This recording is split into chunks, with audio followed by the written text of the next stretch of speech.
Ginawa. Ang gusto nila number 36 ako. Sabi ng mga tao, hindi. Kailangan maging number 6. So yun po yung nangyari. Yun po ang nangyari. Pumanda sila. Ito pong impeachment na kinakasa nila, bahala sila.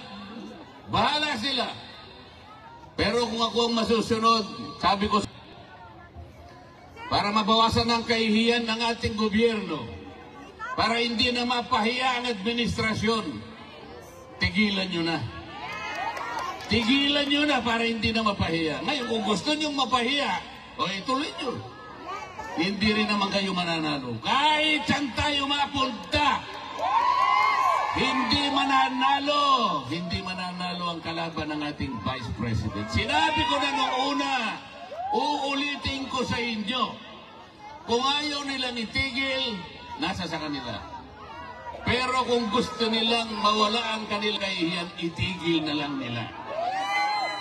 Ngayon, ayaw niyong tumigil, purbahan natin. Sige, isulong ninyo. Pareho din naman ang mangyayari.